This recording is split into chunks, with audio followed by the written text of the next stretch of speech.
Coba di ini ya, di apa dipanggil teman-temannya. Kita tunggu 5 menit lagi deh.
Saya mau tanya, ini kelas berapa ya?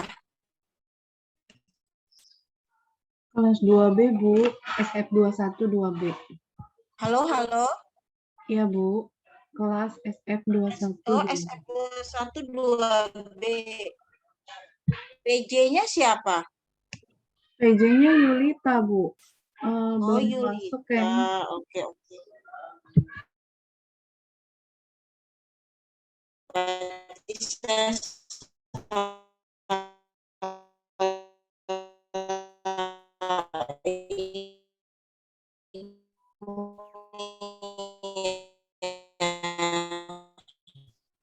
Ibu, maaf. Suara Ibu. Oke. Ya, Suara Ibu. kenapa? Kurang jelas? Iya. Kayak nge-freeze gitu, Bu. Apa saya aja ya? Coba yang lain gimana? Iya, tadi suaranya kurang jelas, Bu, Bu. putus-putus. Sekarang? Sekarang masih putus-putus nggak? Sekarang udah sih, Bu. Kalau di saya udah. Yang lain gimana? Ya.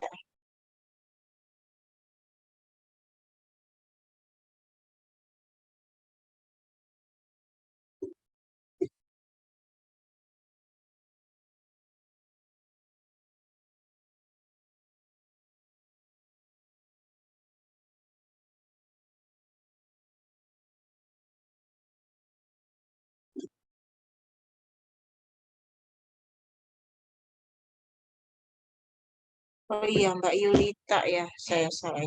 Ya udah kita sambil menunggu temannya ini baru 10 orang. Mbak Yulitanya sendiri pun belum masuk kayaknya. Kita mulai aja ya karena hari ini kita dua materi karena minggu kemarin kita nggak ada.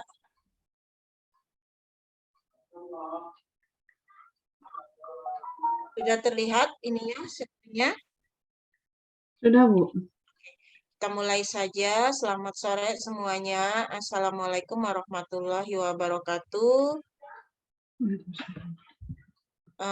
kita tinggal sekali lagi untuk materi Undang-Undang Kesehatan ini karena tanggal 31 itu adalah jadwal sudah mulai ujian tengah semester.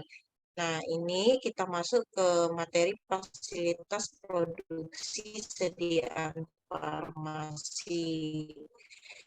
Jadi teman-teman sarana yang digunakan untuk memproduksi obat, bahan baku obat, obat tradisional dan kosmetik. Nah, contohnya ini ya, contohnya industri farmasi, kemudian ada industri obat tradisional, industri bahan baku, kemudian industri kosmetik. Banyak ya contohnya kalau industri farmasi itu contohnya banyak kalau yang BUMN itu ada seperti Kimia Farma, Indofarma, kemudian kalau yang swasta yang PMDN yang punyanya dalam negeri itu ada banyak.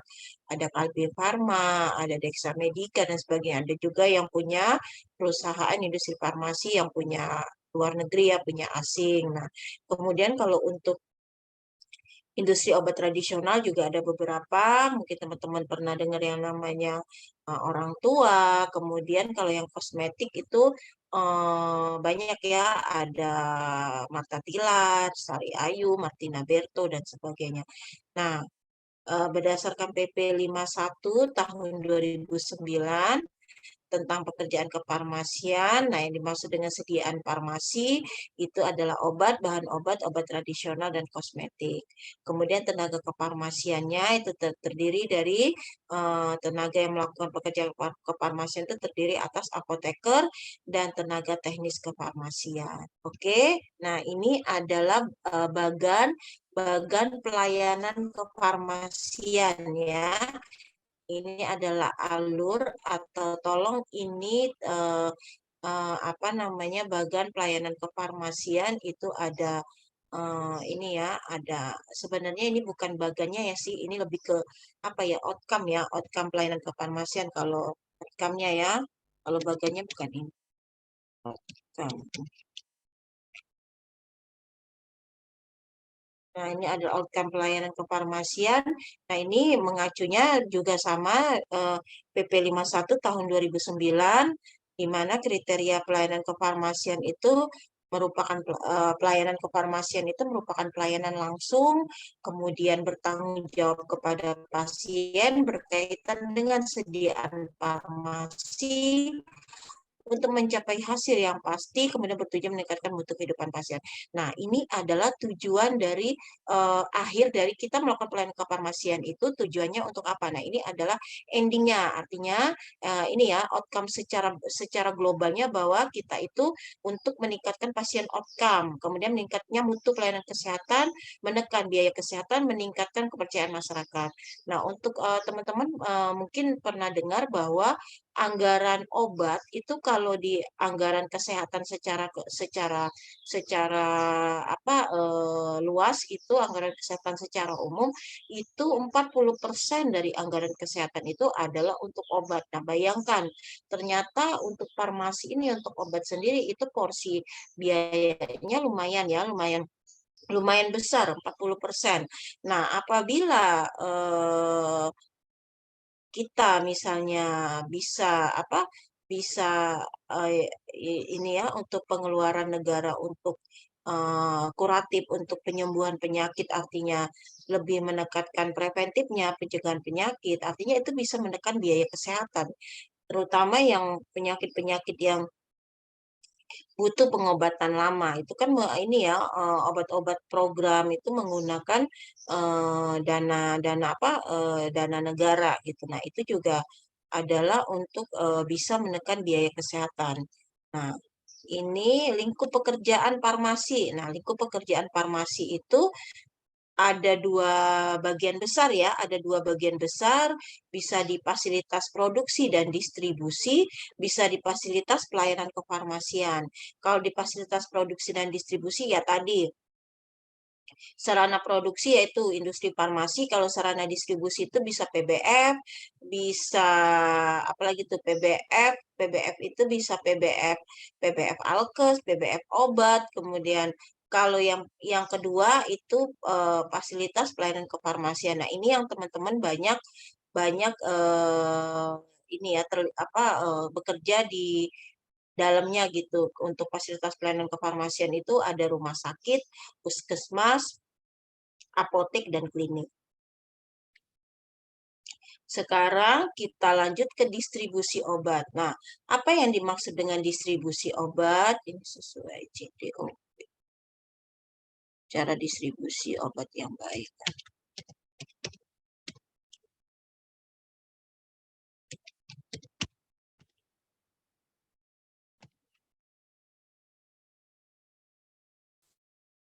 Distribusi obat ya, apa yang dimaksud dengan distribusi adalah suatu rangkaian kegiatan dalam rangka pengeluaran dan pengiriman obat-obatan yang bermutu dan terjamin keabsahan serta tepat jenis dan jumlah dari gudang obat secara merata dan teratur.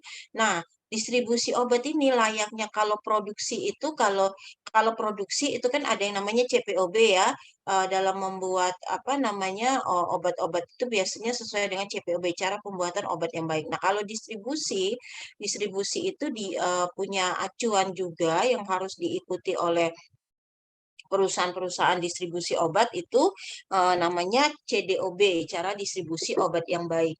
Nah, tentunya pemerintah membuat CDOB ini tujuannya adalah agar terlaksananya pengiriman obat secara teratur dan merata sehingga dapat diperoleh pada saat dibutuhkan.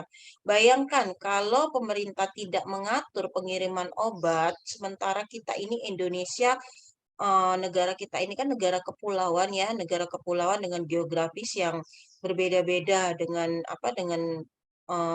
secara tingkat geografinya, ada yang lewat udara, ada yang lewat laut, ada yang lewat darat. Nah, itu.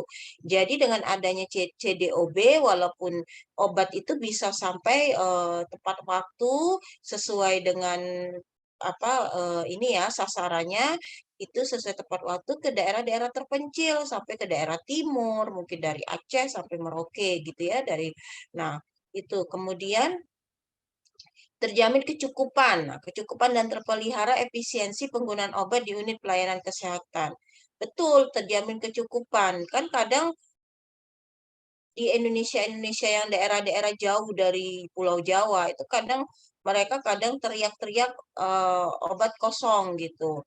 Obat kosong ya. Kalau memang obat kosong dari pabriknya ya mungkin kita susah ya, tidak bisa berbuat apa-apa memang karena mungkin bahan baku mahal sehingga industri tidak mampu untuk memproduksi. Tapi kalau misalnya kosongnya itu karena gara-gara distribusinya yang berantakan, nah itu ya distribusinya yang berantakan, artinya obat itu numpuk di pusat karena tidak adanya pengaturan terhadap distribusi sehingga obat tidak bisa terdistribusi dengan merata. Terlaksananya pemerataan kecukupan obat sesuai kebutuhan pelayanan dan program kesehatan. Sekarang kita lihat alur bentuk sistem distribusi perbekalan farmasi. Nah, ini ada beberapa ini ya, beberapa bentuk untuk distribusi obat. Nah, yang pertama itu adalah bentuk distribusi obat narkotik. Perlu teman-teman ketahui, mungkin juga sudah ada yang pernah mendengar atau tahu bahwa khusus untuk obat narkotik, baik produksi dan distribusinya, pemerintah mengeluarkan kebijakan hanya menunjuk satu industri farmasi untuk bertanggung jawab terhadap terhadap produksi, terhadap pengadaan dan distribusi obat narkotik, yaitu perusahaan PT Kimia Farma. Jadi ini dibikin satu pintu produksi dan distribusinya, kenapa? Agar pengawasannya lebih gampang dan lebih fokus gitu. Lah ini aja dengan diberlakukannya kebijakan satu pintu aja kadang masih kebobolan, artinya masih ada orang-orang yang tidak bertanggung jawab yang menyalahgunakan narkotik. Apalagi kalau misalnya produksi dan distribusinya boleh dilakukan oleh semua industri. Nah, ini ya khusus untuk obat narkotik itu hanya yang memproduksi dan melakukan distribusi hanya PT Kimia Farma. Kemudian didistribusikan ke PBF Kimia Farma juga. Baru kemudian dari PBF Kimia Farma mendistribusikan ke apotik dan instalasi farmasi rumah sakit, kemudian didistribusikan kepada pasien. Ini khusus obat narkotik. Nah, kemudian kita lihat bentuk distribusi obat daftar G. Obat daftar G ini obat keras ya. Obat keras artinya Gevarlik. Nah, ini boleh kalau obat daftar G ini obat keras ini boleh dari berbagai industri farmasi. Kemudian bisa melewati agen atau tanpa agen langsung ke PBF, pedagang besar farmasi, kemudian disalurkan ke apotek dan rumah sakit, kemudian didistribusikan kepada pasien. Nah, kemudian kita lihat bentuk distribusi obat daftar W. Obat daftar W ini obat bebas terbatas dari industri farmasi ke PBF, kemudian disalurkan ke apotik, instalasi farmasi rumah sakit, dan toko obat berizin, kemudian ke pasien. Nah, kalau obat bebas terbatas ini boleh didistribusikan ke toko obat ya, ke toko obat berizin boleh, kecuali obat keras tadi. Kalau obat keras tadi hanya boleh ke apotik dan rumah sakit. Nah, ini obat bebas. Sebenarnya kalau obat bebas ini bentuk distribusinya hampir mirip dengan obat bebas terbatas, hanya bedanya kalau obat bebas terbatas itu dia stop di toko obat berizin. Tapi kalau obat bebas dia ke apotik, toko obat berizin, dan boleh didistribusikan ke warung atau toko kelontongan. Teman-teman juga mungkin pernah membeli obat-obat bebas di warung ya, di warung toko kelontongan kayak mungkin beli apa namanya Misagrip atau apa gitu ya di warung dekat rumah. Kemudian, nah ini juga bentuk saluran distribusi obat tradisional. Kalau obat tradisional dia dari industri obat tradisional ke agen, kemudian ke pengecer, baru kemudian ke konsumen. Kalau alkes itu sebenarnya ini ya nggak panjang, nggak terlalu panjang rantainya dari industri alkes ke agen PBF atau langsung ke PBF, kemudian ke apotik dan konsumen. Oke, sekarang kita lanjut pedagang besar farmasi, PBF. Nah, teman-teman, untuk pedagang besar farmasi ini, Permenkes yang mengaturnya itu nomor 34 tahun 2014. Nah, di Permenkes ini apa yang dimaksud dengan pedagang besar farmasi adalah perusahaan berbentuk badan hukum yang memiliki izin untuk pengadaan, penyimpanan, penyaluran obat atau bahan obat dalam jumlah besar. Ya, jadi PBF ini adalah penyaluran atau penyimpanan pengadaan obat dalam jumlah besar. Jadi bisa jadi dia ini beberapa industri farmasi, dia PBF-nya cuma satu, bisa jadi ya, tergantung. Nah, ini tadi sudah ya. Nah, ini untuk penjelasan tadi yang bahwa untuk narkotik dan psikotropik itu memiliki jalur distribusi sendiri. Ya, kalau narkotik itu berdasarkan Undang-Undang Nomor 35 Tahun 2009. Nah, yang tadi saya ceritakan di depan bahwa industri farmasi tertentu hanya dapat menyalurkan narkotik kepada PBF tertentu, apotik, sarana penyimpanan sediaan farmasi pemerintah tertentu, dan rumah sakit. Nah, ini tadi yang saya bilang, hanya Kimia Farma yang boleh melakukan pengadaan dan pendistribusian narkotik. Ya. Kemudian PBF tertentu hanya dapat menyalurkan narkotik kepada PBF tertentu lainnya, apotik, sarana penyimpanan sediaan farmasi pemerintah tertentu, dan lembaga ilmu pengetahuan. Nah, untuk narkotik golongan 1 itu sebenarnya boleh disalurkan. Jadi PBF ini tadi selain menyalurkan narkotik tadi langsung dari ini ya PBF-nya Kimia Farma ke rumah sakit dan apotik, itu juga diperbolehkan untuk menyalurkan narkotik golongan 1 itu ke lembaga ilmu pengetahuan untuk kepentingan riset and development ya, artinya R&D ya, untuk R&D-nya itu boleh ya, tapi ya itu kami punya pengalaman dulu kerjasama dengan BNN terkait obat-obat narkotika, walaupun kita sebagai lembaga penelitian itu diperbolehkan untuk memesan obat narkotik ke PBF, tapi ya itu tadi ininya dokumen-dokumen yang dibutuhkan lumayan banyak ya. Namanya kita mau membeli narkotik gitu kan harus banyak, ada surat keterangan dari atasan segala, pokoknya banyak lah.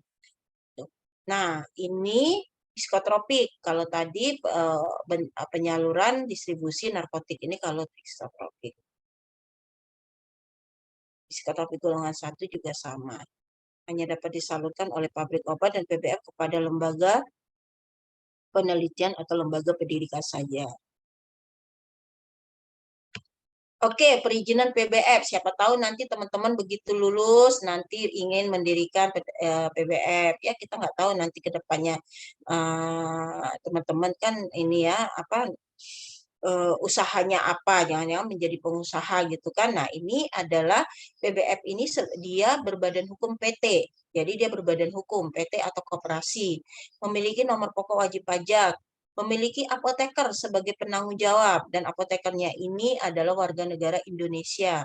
Kemudian yang masuk menjadi komisaris atau dewan pengawas, direksi atau pengurus PBF itu tidak pernah terlibat baik langsung atau tidak langsung dalam pelanggaran peraturan perundang-undangan di bidang farmasi dalam kurun waktu 2 tahun terakhir. Kemudian mendirikan PBF itu harus punya bangunan dan sarana yang memadai untuk melaksanakan pengadaan, penyimpanan, dan penyaluran obat serta dapat menjamin kelancaran. Nah, iya, jelaslah. Orang mau nyimpen obat masa nggak punya bangunan. Nah, ini yang terakhir, ini yang paling penting, memiliki gudang sebagai tempat penyimpanan dengan perlengkapan yang dapat menjamin mutu serta keamanan obat. Nah, penyimpanan obat ini untuk PBF itu mengacu ke ke pedoman CDOB, cara distribusi obat yang baik. Jadi dalam mendirikan PBF serta menyiapkan sarana prasarana untuk penyimpanan gudang obat itu juga ada aturannya, nggak bisa bikin untuk misalnya kita mau bikin rumah makan, rumah makan ya udah bangkunya seperti ini, mejanya seperti ini. Kalau PBF enggak, PBF itu sudah ada rambu-rambunya di pedoman cara distribusi obat yang baik, itu ada Permenkesnya. Nah, itu bagaimana raknya itu harus tidak boleh cepat termakan rayap, terbuat bahan yang tidak cepat termakan rayap, bagaimana dinding-dindingnya tidak boleh bocor, bagaimana ventilasinya, miriplah kayak mau mendirikan pabrik ya, industri farmasi. Kemudian bagaimana biar nggak banjirnya, ketinggian ininya tanahnya, kemudian terutama untuk penyimpanan obat-obat yang perlu penyimpanan khusus, misalnya perlu suhu tertentu, vaksin atau supositoria dan sebagainya. Nah, itu sebelum dikeluarkan izin PBF itu kan diinspeksi dulu oleh ini ya, kalau PBF ini sih oleh Kementerian Kesehatan ya gitu. Masa berlakunya izin PBF. Jadi izin PBF ini berlaku selama 5 tahun. Sama ya kayak apotik. Nah, izin tersebut dapat diperpanjang selama memenuhi persyaratan. Dan dianggap tidak berlaku apabila masa berlakunya habis dan tidak diperpanjang, dikenai sanksi berupa penghentian sementara kegiatan, izin PBF dicabut. Nah, pencabutan izin usaha PBF itu dilakukan apabila tidak mempekerjakan apoteker sebagai penanggung jawab ya. Kalau penanggung jawabnya apoteker ya otomatis izinnya ya tidak berlaku, tidak bisa dilaksanakan lagi gitu. Kemudian tidak aktif dalam penyaluran obat selama 1 tahun. Dia PBF-nya masih ada nih sepertinya aktivitas, tapi si PBF-nya ini tidak aktif dalam penyaluran obat atau pendistribusian obat selama 1 tahun. Tidak memenuhi persyaratan usaha, tidak menyampaikan laporan PBF 3 kali berturut-turut, tidak memenuhi ketentuan tata cara penyaluran obat atau obat. Nah, pedagang besar PBF dilarang menjual perbekalan farmasi secara eceran. Nggak bisa, kita kucuk-kucuk datang ke PBF, kita mau beli obat, misalnya mau beli apa nih, obat ini misalnya 1 strip, mau beli amoksisilin misalnya, atau mau beli inilah antasida 1 strip, nggak bisa, mereka tidak boleh melayani pembelian secara eceran. Jadi memang distribusinya itu langsung ke rumah sakit atau apotek. Kemudian menerima atau melayani resep dokter ini juga nggak boleh. Mereka tidak boleh melayani resep dokter. Melakukan pengadaan, penyimpanan, dan penyaluran narkotik tanpa izin dari Menteri Kesehatan. Nah, apabila dilanggar, maka mendapatkan sanksi administratif berupa peringatan ya, mungkin peringatan lisan dulu, kemudian tertulis, penghentian sementara kegiatan, pencabutan pengakuan nih kalau bagi PBF yang ada di daerah, kemudian pencabutan izin. Oke, sebelum kita lanjut, ada yang mau ditanyakan? Sudah berapa ini kok ininya? Udah pada masuk semua belum?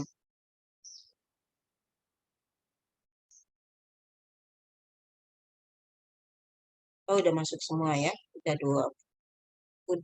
21. Ya, oke. Semangat ya, sebentar lagi mau ujian. Nanti minggu depan kita sempatkan bahas kisi-kisi. Soalnya sudah saya buat. Kemarin sudah saya setorkan ke sekretariat dan kapan ya saya dapat ini disuruh melakukan verifikasi soal. Ya. Soalnya esai apa PG, Bu? Soalnya karena kalian luring ada esainya. Jadi PG-nya 38, esainya 3 ya, esainya 3, kemudian waktunya 1 jam ya, 60 menit. Bahannya dari yang pertama yang kode etik apoteker Indonesia sampai nanti yang terakhir registrasi obat. Nanti kita minggu depan saya kasih kisi-kisinya ya. Saya kasih kisi-kisinya minggu depan. Kan masih sekali lagi kita masuk.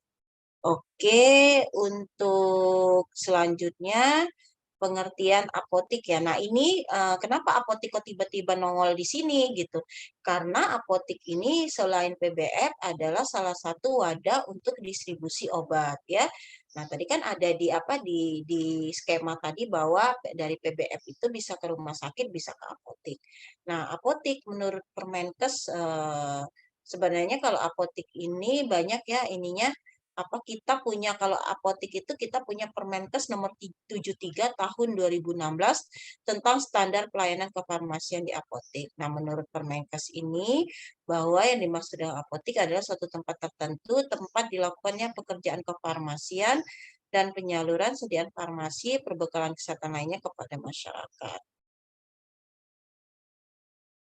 Tentunya penanggung jawab apotek atau apoteker pengelola apotek itu adalah seorang apoteker. Ini kayaknya udah sering dibaca saja apoteker adalah udah ya dari awal kita udah definisi apoteker harusnya udah di luar kepala ya. Kemudian ada yang namanya surat izin apotek, SIA. Surat izin ini yang untuk ini ya untuk yang SIPA itu loh. Jadi SIA ini kalau yang untuk di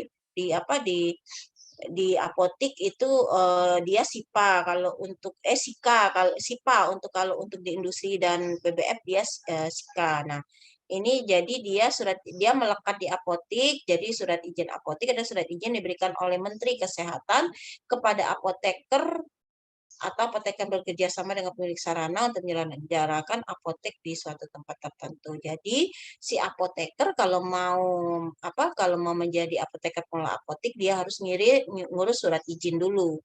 Ya, apabila dia sudah tidak bekerja di sana otomatis surat izinnya dicabut. Nah, ini ya, apoteker pengelola apotek itu adalah apoteker yang telah diberi surat izin apotek. Nah, kemudian ada yang namanya apoteker pendamping dan apoteker pengganti. Nah, ini jangan sampai ketuker ya, apoteker pendamping dan apoteker pengganti.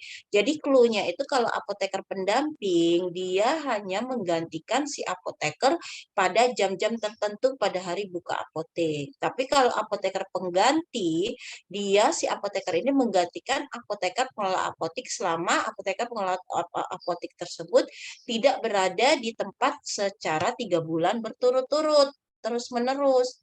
Jadi jangan ketukar. Ini kayaknya ada di pilihan ganda ya pertanyaan ini saya lupa ada kayaknya.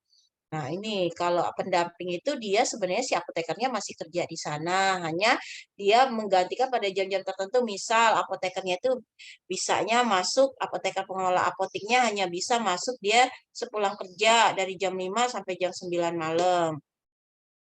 Nah, dari jam 9 pagi, dari mulai apoteknya buka sampai dengan jam 5 sore itu diisi oleh apoteker pendamping. Tapi kalau apoteker pengganti, benar-benar si apoteker pengelola apotek itu udah nggak ada di sana. Udah nggak muncul lagi di apotek selama lebih dari 3 bulan terus-menerus. Nah, baru diganti apoteker pengganti. Nah, ini tugas dan fungsi apotek sesuai dengan menurut peraturan pemerintah nomor 25 tahun 1940. Jelas ya, tugas dan fungsi apotek itu tempat pengabdian profesi seorang apoteker yang telah mengucapkan sumpah jabatan. Kemudian merupakan sarana farmasi yang melakukan peracikan, pengubahan bentuk, pencampuran, dan penyerahan obat atau bahan obat. Sarana penyalur perbekalan farmasi yang harus menyebarkan obat yang diperlukan masyarakat secara meluas dan merata. Nah, ini pengelolaan apotek ini bisa ini ya, ini selalu dari depan sebentar saya lihat.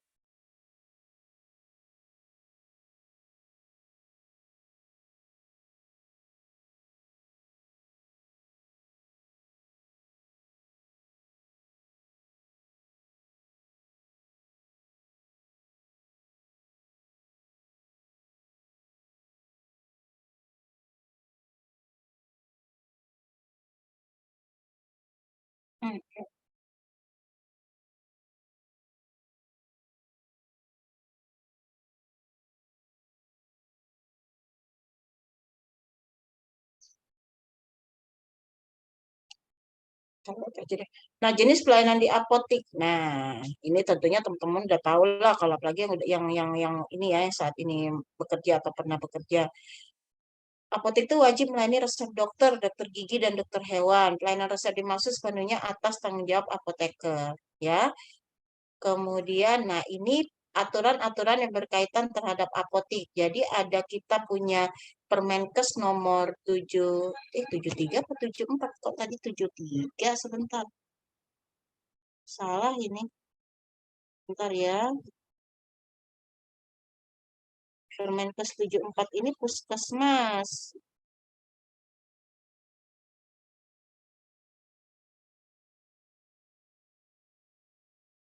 Iya, ini salah ini. Loh, kok lupa?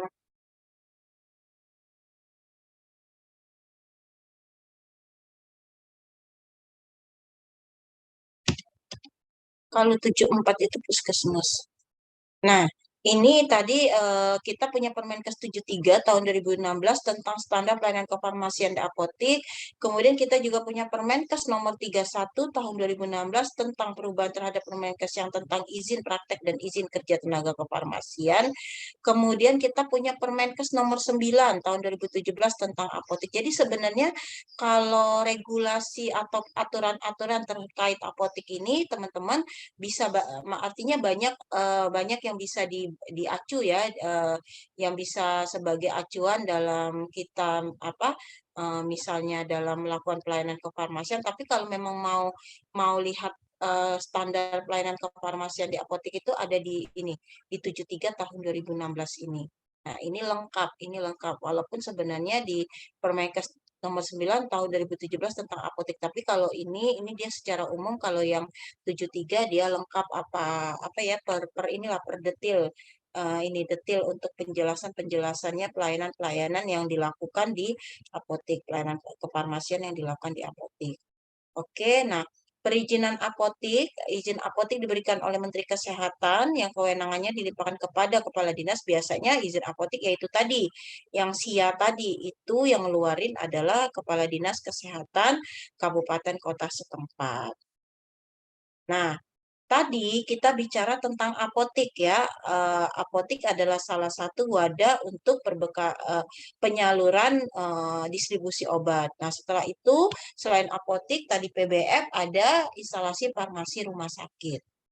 Ya, instalasi farmasi rumah sakit itu adalah bagian yang bertanggung jawab terhadap pengelolaan perbekalan farmasi. Sedangkan komite farmasi dan terapi, nah ini kalau teman-teman yang kerja di rumah sakit tentunya familiar dengan yang namanya panitia farmasi terapi atau komite farmasi terapi. Ini adalah bagian di rumah sakit yang bertanggung jawab dalam penyusunan formularium rumah sakit. Biasanya dia ketuanya itu biasanya dokter, kemudian sekretarisnya apoteker. Ya, jadi kalau misalnya ada ditanya di pilihan ganda siapa yang bertanggung jawab dalam penyusunan formularium rumah sakit, itu adalah Komite Farmasi dan Terapi. Tugas dan fungsi instalasi farmasi rumah sakit. Nah, ini ada di Permenkes nomor 72 tahun 2016 tentang standar pelayanan kefarmasian rumah sakit. Nah, ini adalah tugas-tugasnya, bisa dibaca sebenarnya menyelenggarakan, mengkoordinasikan, mengatur, dan mengawasi seluruh kegiatan pelayanan farmasi klinis, melaksanakan pengelolaan sediaan farmasi, Alkes, dan BMHP, agar aman, bermutu, dan efisien. Kemudian selain itu, juga melaksanakan pengkajian dan pemantauan penggunaan sediaan farmasi, Alkes, dan BMHP. Jadi sebenarnya di rumah sakit itu juga bisa melakukan pengkajian. Jadi bukan hanya ibaratnya kan kerja di rumah sakit Bu, nggak mungkin bisa di rumah sakit kalau biasanya kalau itu apotekernya atau TTK-nya bisa melakukan pengkajian resep misalnya seperti itu ya. Jadi tidak hanya fokus ke pelayanan, tapi ya utamanya adalah pelayanan dulu karena itu yang utama ya. Nah, kemudian tadi tugas dan fungsi instalasi farmasi melaksanakan komunikasi, edukasi, dan informasi, serta memberikan rekomendasi kepada dokter, perawat, dan pasien, berperan aktif dalam tim farmasi dan terapi yang tadi dalam penyusunan formularium rumah sakit, kemudian melaksanakan diklat, ya, serta pengembangan pelayanan farmasi klinis. Gitu ya. Nah, fungsi farmasi rumah sakit yang besarnya itu ada dua sebenarnya fungsinya. Itu pengelolaan sediaan farmasi, Alkes dan BMHP, kemudian pelayanan farmasi klinis. Untuk dua poin ini nanti ada materi sendiri, standar pelayanan kefarmasian di rumah sakit ya. Ini nanti ada poin sendiri yang nanti akan ada materi sendiri ini kalau nggak salah materi ke-6 minggu depan ya. Nanti kita bahas minggu depan. Oke, sampai sini ada yang mau ditanyakan? Silakan, kita masih punya waktu.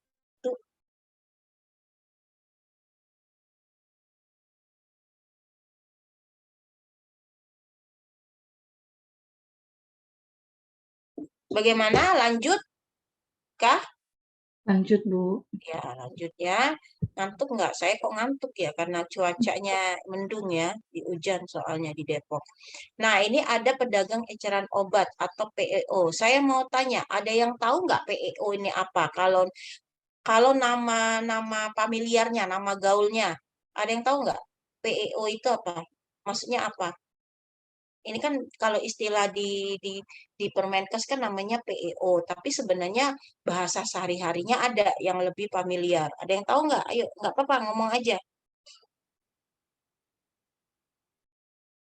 Ayo, PEO apa? Ini keluar loh di pilihan ganda, di pilihan ganda. Di esai ini keluar PEO ini, pedagang eceran obat ini saya buat ini soalnya. Salah satunya adalah tentang PEO. Ada yang tahu nggak PEO ini apa? Bahasa sehari-harinya. Kalau bahasa Permenkesnya kan PEO, tapi biasanya di masyarakat itu namanya bukan PEO. Ayo sebut aja nggak apa-apa, siapa tahu betul. Ada yang tahu nggak pedagang eceran obat PEO? Ayo. Toko obat, Bu. Ya, betul. Jadi PEO itu adalah toko obat ya, toko obat berizin, betul. Tapi kalau bahasa di Permenkesnya dia disebutnya pedagang eceran obat PEO. Ya, benar PEO. Nah, persyaratan PEO. PEO ini syaratnya dia bisa oleh perusahaan negara, bisa perusahaan swasta atau perorangan. Jadi perorangan juga bisa mendirikan PEO atau toko obat ini.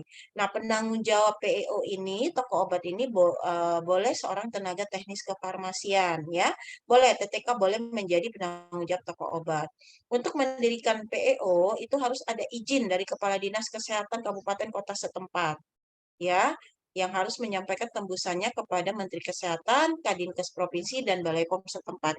Jadi dalam mendirikan toko obat mirip dengan apotik harus ada izinnya. Artinya pada saat mendirikan toko obat itu tetap sebelum Sebelum Dinkes mengeluarkan surat izinnya, tetap harus diinspeksi dulu oleh Dinas Kesehatan, begitu ya. Jadi tetap harus ada izinnya. Namanya juga toko obat berizin, artinya harus ada izinnya. Nah, permohonan izin PO harus diajukan secara tertulis. Nah, ini sih standar ya. Kalau kita mau membuka suatu usaha, apalagi ini usaha berkaitan dengan obat, tentunya harus lengkap dokumennya. Ada alamatnya, ada dena tempat usahanya, ada nama dan alamat pemohon, ada nama dan alamat tenaga teknis kefarmasiannya yang menjadi penanggung jawabnya. Kemudian ada ijazah, fotokopi ijazah dan surat izin kerja si TTK-nya. Ya, surat izin kerja itu yang ini ya, yang apa namanya STRTTK atau juga SIA-nya si TTK, kemudian surat pernyataan kesediaan bekerja oleh TTK. Nah, permohonan ini semua diajukan kepada Kepala Dinas Kesehatan Kabupaten Kota setempat. Nah, ini di apa ya? Dihitemin obat-obat yang boleh di bold ya ini obat-obat yang boleh dijual di PEO atau di toko obat berizin ini hanya obat-obat bebas dan obat bebas terbatas. Hanya 2 jenis obat ini saja yang boleh dijual di toko obat berizin, yaitu obat bebas dan obat bebas terbatas ya. Kita lihat kewajiban-kewajiban PEO. PEO itu harus memasang papan nama. Saya lihat dulu ya. Ini. Saya juga lupa, baru bikin soal kemarin, lupa.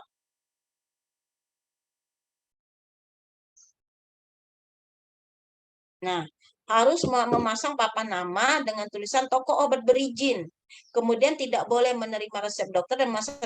Jadi kalau toko obat berizin itu dia harus punya papan nama. Jangan nggak pun jadi papan namanya itu dibikin itu ada tulisan toko obat berizin, kemudian dibikin lagi papan nama kecil gitu di dalam ininya di depannya itu dibikin lagi papan nama dengan tulisan tidak menerima resep dokter. Nah, papan nama ini ternyata tidak hanya kita bikin apa semaunya kita mau bikin warna ungu, misalnya senang ungu, warna pink atau warna apa yang lain, dia harus mengikuti aturan, tulisannya harus berwarna hitam, warna dasarnya putih, tinggi hurufnya 5 cm dan tebalnya paling sedikit 5 mili. Ya. Nah, ini jadi bikin tulisannya pun bikin papan namanya pun harus mengikuti aturan yang berlaku. Kemudian PEO ini dilarang menerima atau melayani resep dokter. PEO dilarang membuat obat, membungkus atau membungkus kembali obat. Jadi PEO ini dilarang melakukan peracikan obat. Selain dilarang melayani resep dokter, dilarang juga melayani obat-obat resep ya. Obat-obat resep kan yang racikan biasanya beresep ya, puyer misalnya seperti. Nah, ini tidak boleh melakukan peracikan maupun peracikan mencampur, membungkus kembali itu tidak boleh, dilarang. Jadi benar-benar PEO ini toko obat ini hanya menjual obat bebas dan obat bebas terbatas yang memang yang dia jadi obat jadi gitu langsung ibaratnya tidak harus dilakukan peracikan kembali. Nah, obat-obat yang masuk dalam daftar obat bebas terbatas harus disimpan dalam lemari khusus dan tidak boleh dicampur dengan obat-obat atau barang-barang lain. Kemudian di depan tokonya, nah ini yang kadang yang kalian baca deh yang nomor 7 ini. Kadang-kadang ini si PEO itu sengaja di depan toko obatnya itu dia pasanglah iklan-iklan atau banner-banner banner-banner promosi obat gitu atau barang-barang cetakan. Nah, dia itu memasang itu seolah-olah mereka si PEO ini membuat kesan bahwa toko obat ini adalah apotik. Jadi nggak boleh. Jadi di depan tokonya PO itu iklan barang-barang cetakan itu tidak boleh memasang nama yang sama atau menyamai nama apotik, pabrik obat atau pedagang besar farmasi yang dapat menimbulkan kesan seakan-akan toko obat tersebut adalah sebuah apotik atau ada hubungannya dengan apotik, pabrik farmasi atau. Nah, kadang-kadang kan kalau misalnya masyarakat kan nggak ngerti ya, kadang begitu lihat ada wah, ada ini nih, ada apa yang jual obat nih, udah dia nggak masang papan nama, kemudian dia pasanglah itu banner-banner tentang obat gitu, entah itu promosi atau promosi obat atau promosi kesehatan. Jadi kan masyarakat nggak ngerti, wah ini apotek, padahal ternyata itu adalah toko obat. Nah itu nggak boleh, itu tidak boleh menimbulkan kesan seakan-akan toko obat tersebut adalah sebuah apotek. Kemudian setiap pedagang eceran obat harus selalu tunduk pada semua peraturan yang berlaku. Ini keluar ya, esainya ya, PO ini keluar yang ini ya. Nih saya udah kasih tahu nih yang mana yang keluarnya ya, nanti diingat. Oke, sudah selesai untuk ini kita 2 materi hari ini, nanti minggu depan ini materi 5 ya, kita sampai minggu depan tuh standar pelayanan kefarmasian dan registrasi obat. Ya, ini nanti sekalian kita bahas kisi-kisi soal minggu depan. Baik, sampai sini ada yang mau ditanyakan enggak?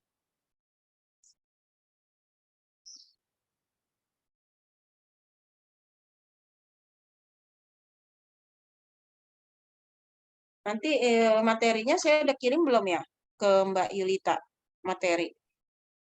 Sudah Bu kemarin. Sudah ya? Oke, kalau sudah ya udah. Oke, kemudian nggak apa-apa sambil kita menghemat waktu, mungkin ini kan masih jam 5.12. Saya mungkin bahas dulu soal yang ini ya. Soal yang yang untuk pilihan gandanya sebentar.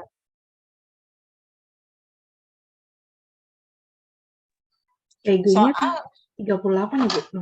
38. Soalnya antara sore dengan pagi saya bedakan karena memang sekarang yaitu yang saya bilang ada dosen-dosen yang rasa tidak nyaman kalau soalnya disamakan. Iya.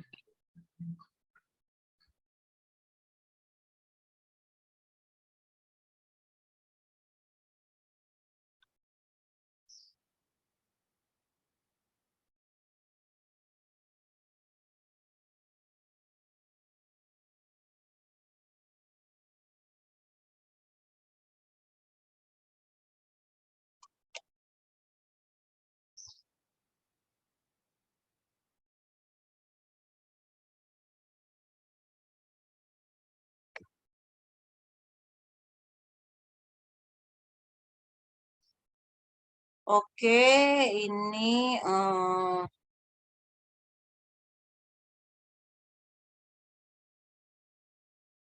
nih ya, tapi saya nggak usah deh, nanti ada yang screenshot, saya ini aja. Soalnya kemarin ada yang screenshot, saya ngasih penjelasan. Jadi soalnya itu upaya kesehatan itu yang bersifat pencegahan itu biasanya disebut apa? Kemudian kalau yang bersifat pengobatan apa yang kuratif, promotif, rehabilitatif. Undang-Undang Dasar 1945 itu kalau di hierarki itu dia berada di urutan yang mana. Kemudian apa yang dimaksud dengan sediaan farmasi? Ya, ini pilihan ganda ya, apa yang dimaksud dengan sediaan farmasi. Kemudian, nah ini adalah definisi dari apa bahan atau paduan bahan termasuk produk biologi yang digunakan untuk mempengaruhi atau menyelidiki sistem fisiologi untuk mengobati, pencegahan, penyembuhan. Nah, ini adalah termasuk definisi apa. Kemudian bahan atau ramuan bahan berupa bahan tumbuhan, bahan hewan, dan seterusnya yang digunakan secara turun-temurun. Itu termasuk definisi apa. Kemudian Undang-Undang Kesehatan itu nomor berapa. Kemudian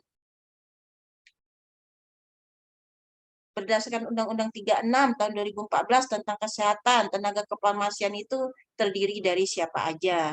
Ya, tenaga kefarmasian kan ada 2 tuh, jangan lupa apoteker dan tenaga teknis kefarmasian. Tuh saya udah kasih tahu jawabannya.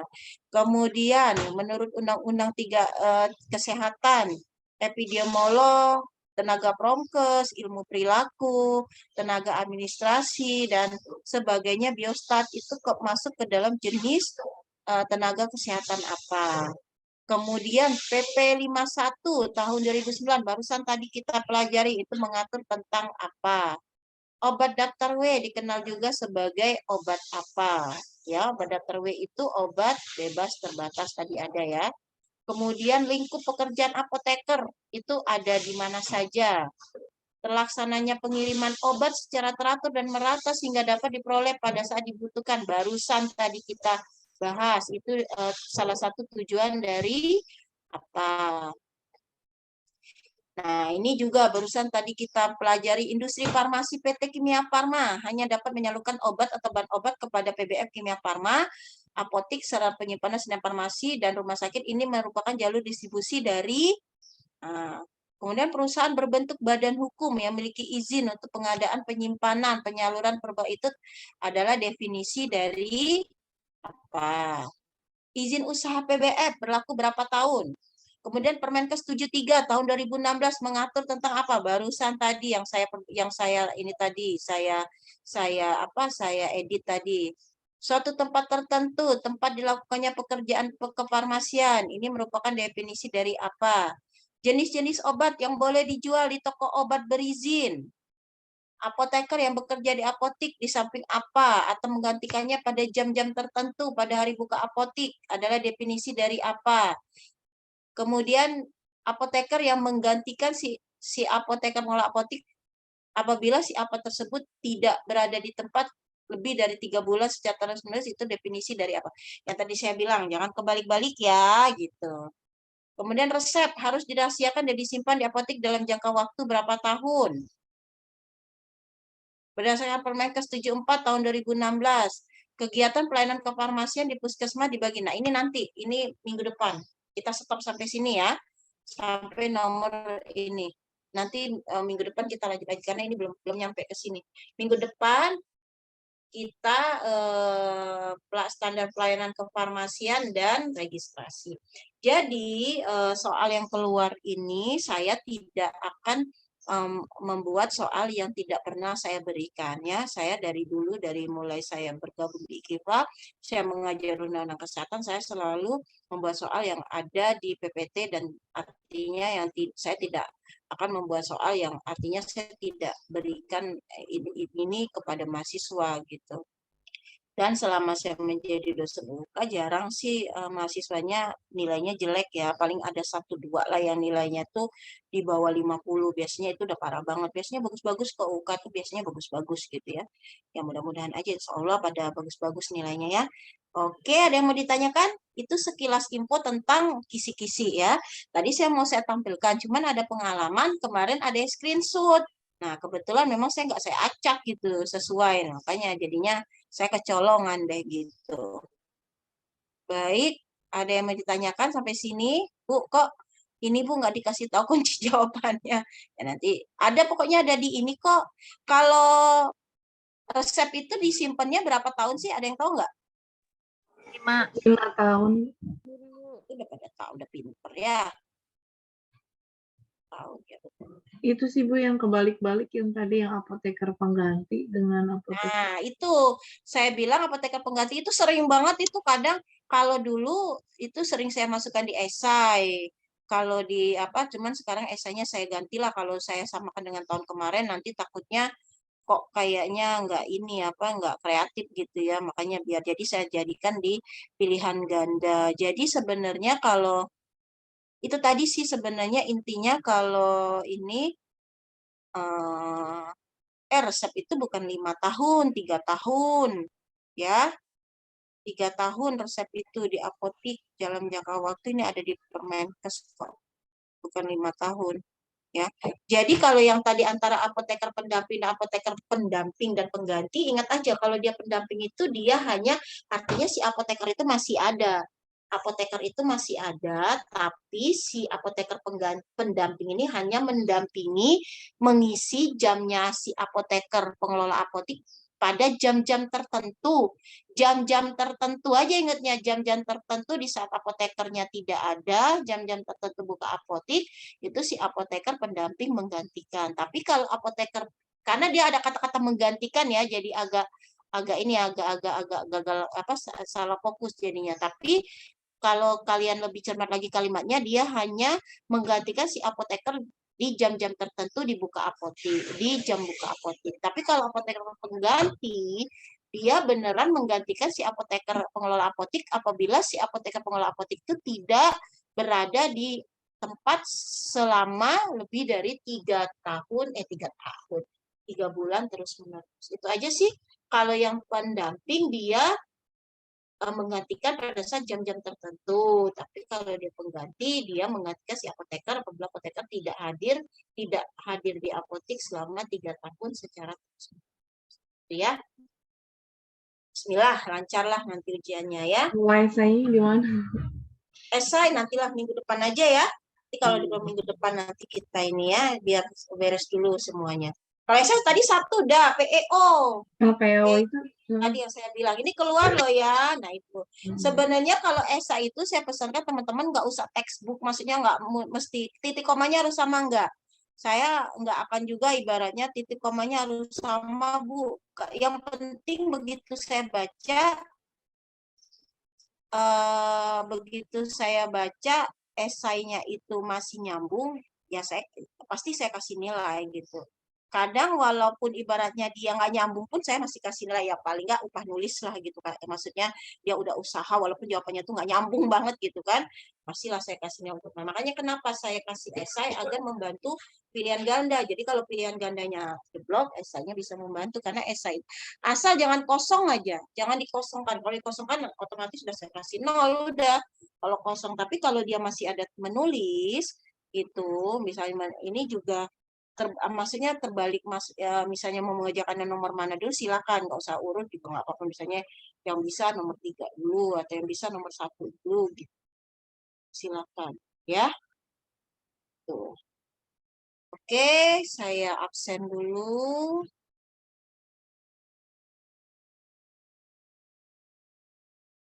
Oke. Sip.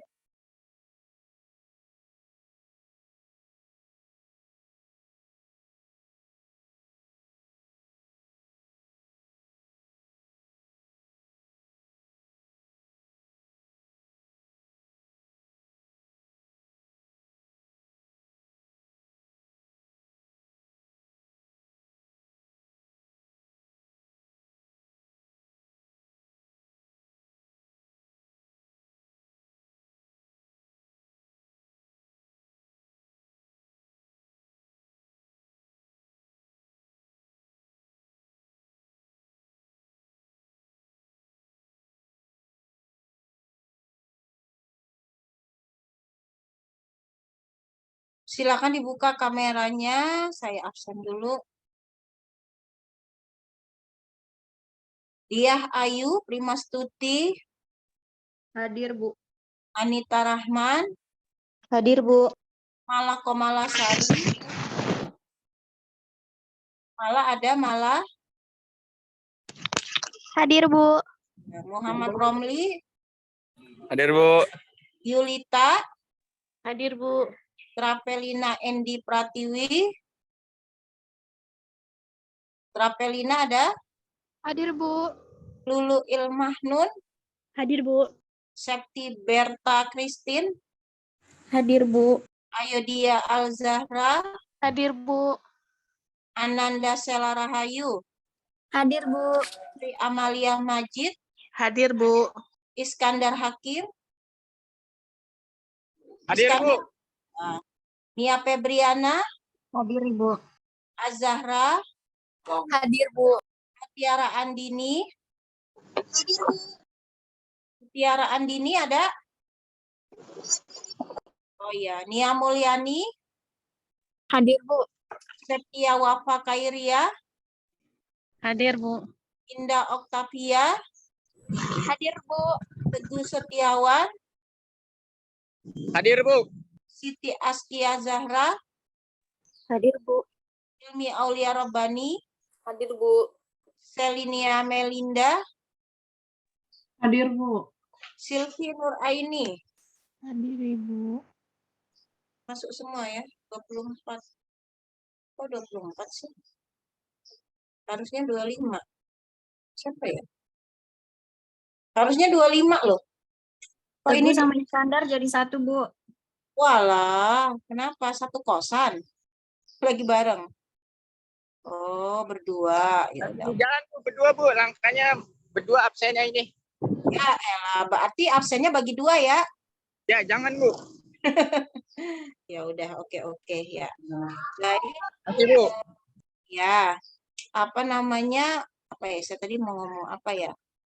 Oh ya, untuk ujiannya itu nanti 1 jam ya, 60 menit. Silakan dikerjakan dulu yang bisa. Kemudian tugas, saya udah pernah ngasih tugas belum sih kelas ini? Sudah, Bu. Udah Bu, bikin PPT. Silakan dikerjakan minggu kemarin ya saya kasih ya. Minggu kemarin ya, atau udah lama? Yang Sebelumnya gini, lagi, Bu. oh iya, gini kalau memang sudah jadi itu sebenarnya tugas untuk nilai tugas kalian kalau memang ditunggu sampai ini ya, sampai UTS ya, sampai hari UTS boleh dikumpulkan. Kalau nanti dikumpulkannya ke PJ kelas ke Mbak Yulita biar nggak semuanya email ke saya. Nanti Mbak Yulita yang kirim. Sebenarnya beberapa sudah ada yang masuk ya. Saya nggak tahu di kelas ini apa kelas yang lain. Itu ya karena itu untuk nilai tugas paling nggak tabungan kalian untuk nilai tugas. Ya. Oke, sampai sini dulu kita ya, udah 5:30. Yang di jalan hati-hati. Ada lagi yang mau ditanyakan sebelum saya tutup? Cukup? Ibu tadi Kalau riset di kalau nanya APT kisi-kisi 3 tahun ya, cukup. Bu? Hah? 3 tahun resep. Oh, Bener 3 nggak? tahun. Bener nggak? Coba Soalnya nanti. saya cari belum ketemu sih. Oke, ada sih di Permenkes nanti ya. Nanti kalau ketemu saya screenshot, saya kirim ke Mbak Yulita ya. Ya, Bu. Penyimpanan resep ya. Baik, kalau tidak ada lagi, saya cukupkan sampai di sini. Terima kasih banyak. Tetap jaga kesehatan. Saya akhiri. Assalamualaikum warahmatullahi wabarakatuh. Selamat sore. Terima kasih Bu. Sama-sama. Pamit ya.